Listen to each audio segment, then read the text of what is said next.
Hello friends, welcome back to my channel JSSU वाला। चलिए दोस्तों, धाकड़ प्रश्न का क्वेश्चन का कलेक्शन हम लोग डे नंबर 15 करने वाले हैं। ठीक है, डे 15 तक क्वेश्चन हो चुका है दोस्तों। एग्जाम ओरिएंटेड और सिलेबस के अकॉर्डिंग हम लोग यहाँ पे काम कर रहे हैं, जो कि आपके कोई भी एग्जाम बैठिएगा आपको बहुत ज़्यादा हेल्प मिलने वाला है। ठीक है, ना कि सचिवालय परीक्षा, कहीं भी बैठिएगा आपको ज़रूर मदद मिलेगा। चैनल को सब्सक्राइब कर लीजिएगा और क्वेश्चन को ज़रूर देख लीजिएगा एक बार। ठीक है, चलिए हम लोग करते हैं क्लास को स्टार्ट बिना किसी देरी किए हुए। इन तरंग को निर्वात के माध्यम से प्रेषित नहीं किया जा सकता, बताना है। This wave cannot be transmitted through vacuum. तो बताइए, वैक्यूम में ट्रेवल कौन करता है? लाइट, हीट, इलेक्ट्रोमैग्नेटिक या साउंड? तो साउंड ये नहीं हो सकता है। ठीक है, तो इसका आंसर ध्वनि, सी बी ऑप्शन हो जाएगा, sound. Which of the following is use in MRI machine? MRI machine में निम्नलिखित में से किसका उपयोग किया जाता है? MRI करवाते होंगे आप लोग डॉक्टर पर, तो किसका उपयोग होता है बताइए? साउंड वेव का, एक्सरे, अल्ट्रासोनिक का, मैग्नेटिक वेव, किसका होता है बताइए? तो सोच के बताइए।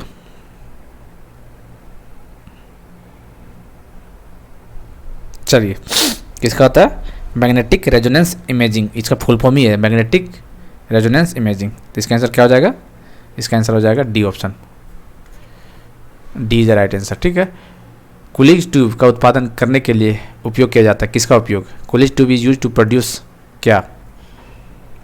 एक्सरे, रेडियो वेव्स, माइक्रोवेव्स या गामा रेव? तो इसका आंसर होगा एक्सरे प्रोड्यूस करने के लिए, सी ऑप्शन हो जाएगा। विच instrument convert mechanical energy into electrical energy? Important है। एक होता है इलेक्ट्रिकल एनर्जी से लेके मैकेनिकल में क्या नाम होता है? ठीक है, और एक होता है मैकेनिकल एनर्जी से इलेक्ट्रिकल एनर्जी। ठीक है, आप देख सकते हैं, इंग्लिश में पढ़ लीजिए। यहाँ पे आंतरिक ऊर्जा को विद्युत ऊर्जा में परिवर्तन करना है, तो याद रखना है इसको। क्या बोलते हैं इसको?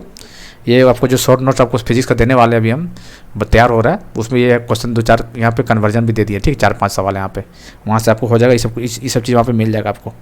ठीक है, इसीलिए आपको जो इंपॉर्टेंट वही दे रहे हैं। तो देखिए, याद रखना, डायनामो बहुत एग्जाम में आता है ये चीज़। ठीक है, डायनामो और इलेक्ट्रिक मोटर दोनों याद रखिएगा। ठीक, डायनामो क्या करता है? मैकेनिकल को इलेक्ट्रिकल में कन्वर्ट करता है, और इलेक्ट्रिक मोटर इलेक्ट्रिकल एनर्जी को मैकेनिकल एनर्जी में कन्वर्ट करता है। दोनों याद के उल्टा जैसे एकदम। तो इसका आंसर सी हो जाएगा। निम्नलिखित में से कौन सी तरंग है विद्युत चुंबकीय तरंग नहीं होता है? Can not be polarised. Radio, ultraviolet, infrared, ultrasonic? तो इसका आंसर हो जाएगा अल्ट्रासोनिक, डी ऑप्शन हो जाएगा। ठीक है, मैटर वेव्स आर, द्रव तरंगे हैं। मैटर वेव्स क्या है? तो मैटर वेव्स क्या? डी ब्रोगली तरंगे है, विद्युत चुंबकीय तरंगे, अनुप्रस्थ तरंगे या फिर अनुदैर्ध्य? तो याद रखिएगा, ना ही ट्रांसवर्स है, ना लॉन्गिट्यूडिनल है, ना इलेक्ट्रोमैग्नेटिक है। ये क्या है? डी ब्रोगली है। ठीक है, ए ऑप्शन हो जाएगा इसका। Ultraviolet radiation of the sun do not reach the earth because, इसको थोड़ा छोटा कर देते, नहीं दिख रहा है। Because earth atmosphere is surrounded by ozone. ठीक है, बताना ओजोन डे कब मनाया जाता है? कमेंट करके बताइएगा। ठीक है, क्वेश्चन पूछता है, बताइएगा। तो which of the following part of the sunlight makes the solar cooker hot? निम्नलिखित में से सूर्य के प्रकाश का कौन सा भाग सौर कुकर को गर्म करता है? बताइए, makes the solar cooker hot? तो इंफ्रारेड, अवरक्त किरणें। ठीक है, पारा बैंगनी नहीं होगा, अवरक्त होगा। ठीक है, इसका आंसर सी हो जाएगा। Forge document are detected by, जाली दस्तावेज को किसके द्वारा पता लगाया जा सकता है? किसके द्वारा बताइए? डॉक्यूमेंट, अल्ट्रावायलेट, टेरा बैंगनी किरणें के द्वारा जाली दस्तावेज को पता लगाया जा सकता है। ठीक, इसका आंसर पहला ऑप्शन हो जाएगा। What is the distance between crust and consecutive trough in A transverse wave? अनुप्रस्थ तरंग में दो क्रमागत सुरंग तथा गर्त के बीच की दूरी को क्या बोलते हैं?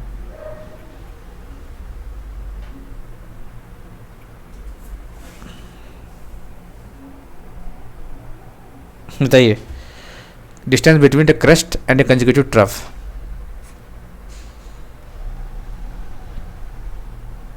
बताइए, क्या बोलते हैं इसको? हाफ ऑफ द वेवलेंथ बोलते हैं इसको, तरंग दैर्घ्य की आधी। ठीक है,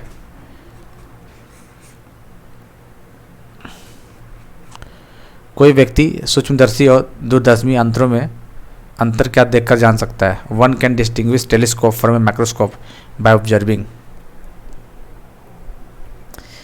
आपको शॉर्ट नोट्स में आपको टेलीस्कोप के बारे में दे दिए हैं और माइक्रोस्कोप के बारे में दे दिए, ठीक है, इसमें कितना कौन सा लेंस यूज होता है, आई पीस और ऑब्जेक्टिव में कौन सा बड़ा होता है, सब क्वेश्चन बनता है, एनसीईआरटी में दिया हुआ है, ठीक है। तो इसका आंसर हो जाएगा size of the lens, lens का आकार। ये शॉर्ट नोट बन रहा है, तैयार हो रहा है फिजिक्स का। Radio telescope are better than optical telescope because, प्रकाशीय दूरदर्शी की अपेक्षा रेडियो दूरदर्शी अच्छे होते हैं, क्यों क्यों तो बताइए। ऑप्शन देख सकते हैं आप लोग। वे गैलेक्सियों का पता लगा लेते हैं जो प्रकाशीय दूरबीन नहीं कर सकते, सही बात है। They can even work in cloudy condition, सही बात है। They can work during day and night, ये भी सही बात है। और ऑल ऑफ दिस, इसका आंसर क्या हो जाएगा, सभी हो जाएगा, all of this. Person who is colour blind can not distinguish, कौन सा कलर बताइए। वर्णांधन व्यक्ति निम्नलिखित में से किन रंगों का अंतर नहीं कर सकता, मतलब पर्सन जो होता है, कलर ब्लाइंड जो व्यक्ति होता है, कौन सा कलर को डिस्टिंग्विश नहीं कर पाता बताइए। देखिएगा जो जिनका कलर ब्लाइंडनेस होता है वो रेड और ग्रीन को डिस्टिंग्विश नहीं कर पाता, ठीक है। इसीलिए जब रेलवे का फॉर्म भरते तो कलर ब्लाइंडनेस होगा, इसलिए मांगता है, स्पेशली इसमें मांगा जाता है, क्योंकि इसमें रेड और ग्रीन सिग्नल का काफ़ी इंपॉर्टेंट होता है रेलवे में, ठीक है। और भी एग्जाम में मांगता है, इसमें कोई दिक्कत नहीं है। सूर्य ग्रहण को गन्नी आंखों से देखना खतरनाक होता है, क्योंकि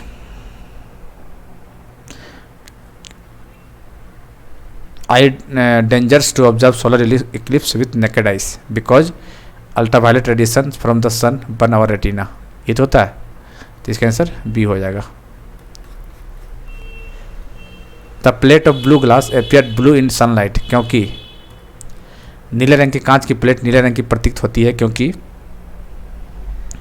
क्यों बताइए, क्यों प्रतीत होती है बताइए।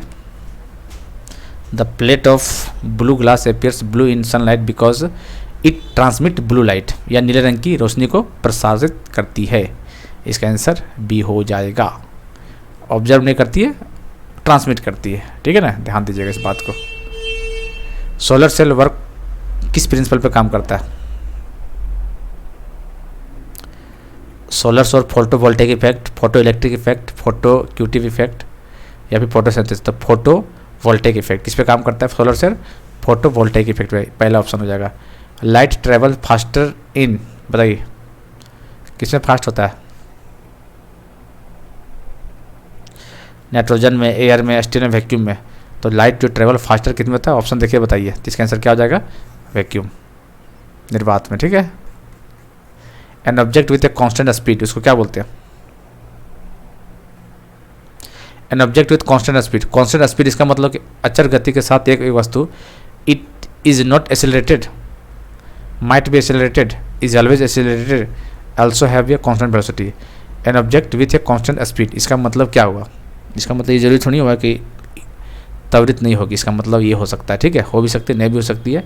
इज नॉट एक्सेलरेटेड, इसका हम ए ऑप्शन बोल सकते हैं, ठीक है। एक्सरे उत्सर्जन का उल्टा प्रभाव, the reverse effect of X ray emission in, reverse effect of X ray emission in Raman effect, Compton effect, Zeeman और फोटोलिटी। बताइए, आपको बताए थे रमन प्रभाव क्या होता है, बताए थे ना, कमेंट करके बताइए, ठीक है। शॉर्ट में बताए थे इलेक्ट्रिक फील्ड और मैग्नेटिक फील्ड, शॉर्ट में बताए थे, ठीक है। बस आपको इलेक्ट्रिक और मैग्नेटिक बता दे, समझ में आ जाएगा। रमन के आगे बता दिया जाएगा, रमन प्रभाव और जीमन प्रभाव बताइएगा, ठीक है। आपको बता रखे हैं और केमिस्ट्री वाला शॉर्ट नोट में दे रखे हैं, ठीक है। इस चीज़ देखिए, सब क्वेश्चन बना हुआ है, ठीक है, इसलिए आपको इंपॉर्टेंट बता रहे हैं आपको। The reverse effect of the X ray emission in photoelectric effect, इसका आंसर सी हो जाए, डी हो जाएगा। Who is the inventor radar,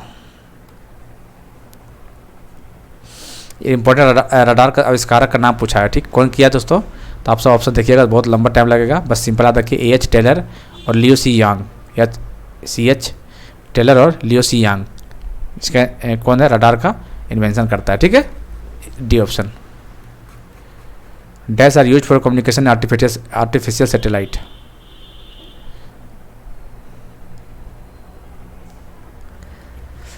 बताइए कृत्रिम उपग्रहों में संचार के लिए डैश उपयोग किया जाता है, इंफ्रारेड या रेडियो, क्या बताइए।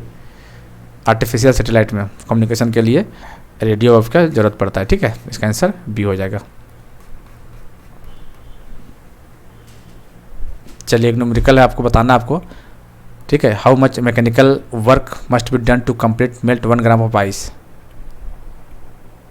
तो सिंपल पूछा है फ्यूजन का, लेटेंट हीट ऑफ फ्यूजन पूछा हुआ है, ठीक, कितना होता है आपको बताना है आपको। तो सारा डाटा आपको पता ही होगा, एम सी डेल्टा टी वहाँ पे लगा सकते हैं तो आपको पता चल जाएगा।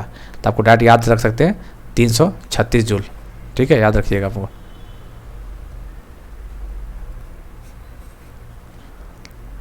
एक यहाँ से फॉर्मूला होता है एम एस डेल्टा टी, ये फॉर्मूला याद रखें, निकालने पूछता है कभी कि इसी कंसेप्ट पे ये चीज़ निकलेगा आपको, ठीक है, मैकेनिकल वर्क। तो यहाँ से Q is equal to U plus W, first लो जो आपको पढ़े होंगे आप लोग, ये सब आपको नहीं पूछेगा ज़्यादा डीप में, बस आपको इतना याद रखना, 336 आपको याद रखना, ठीक है। Which instrument convert chemical to electrical, बताना है आपको, रासायनिक को विद्युत में परिवर्तन करता है। ऑप्शन देखिए, बताइए कौन सा हो सकता है ऐसा, किसमें, केमिकल, इलेक्ट्रिकल, तो इलेक्ट्रिक सेल हो जाएगा, ठीक है। डायनेमो तो बता चुके हैं, इलेक्ट्रिक मोटर बता चुके हैं, सोलर से तो पता ही है क्या होता है, 30 का आंसर यही होगा डी। स्थिर तरंग किसके द्वारा उत्पन्न होती है, stationary wave is formed by, बताइए क्वेश्चन क्या हुआ है, stationary wave is formed by, option बहुत सारे देख सकते हैं आप लोग, पढ़िए एक बार आराम से, कोई दिक्कत नहीं है। तो इसका आंसर हो जाएगा 2 वेव्स ऑफ सेम फ्रीक्वेंसी होना चाहिए, ट्रेवलिंग इन अपोजिट डायरेक्शन, ठीक है, याद रखिएगा। ये तो the stationary wave is formed, स्थिर तरंग किसके द्वारा उत्पन्न होती है दोस्तों, उत्पन्न होती है समान आवृत्ति के दोनों तरंगों का विपरीत दिशा में गमन करना। 2 waves of same frequency travelling in the opposite direction, याद रखना, ठीक है, एग्जाम में सेम मत मारिएगा, अपोजिट डायरेक्शन, इसका आंसर डी हो जाएगा। विच ऑफ द फॉलोइंग है द लोवेस्ट फ्रीक्वेंसी, बताना है आपको। चलिए इस चीज़ में गलती आप नहीं कीजिएगा, 2-3 बार पढ़ा इसका बता सके, ठीक है।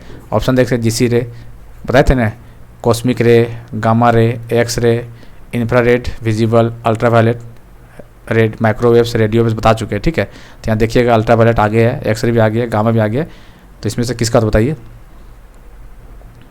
लोवेस्ट फ्रीक्वेंसी बोल रहा है ना, तो विजिबल तो यहाँ पर है, ठीक है, गामा रे, गामा यहाँ पे है, और एक्सरे यहाँ पे है, और अल्ट्रावायलेट यहाँ पे है। लोवेस्ट फ्रीक्वेंसी, तो लोवेस्ट फ्रीक्वेंसी किसका हो गया,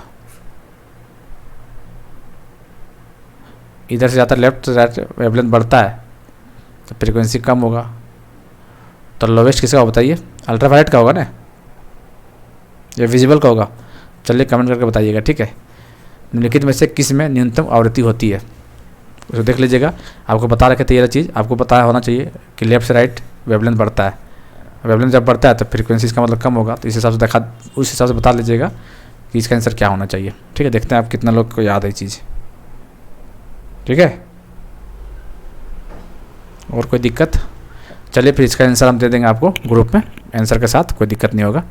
मिलते हैं अगले वीडियो में, तब तक के लिए जय हिंद, जय भारत।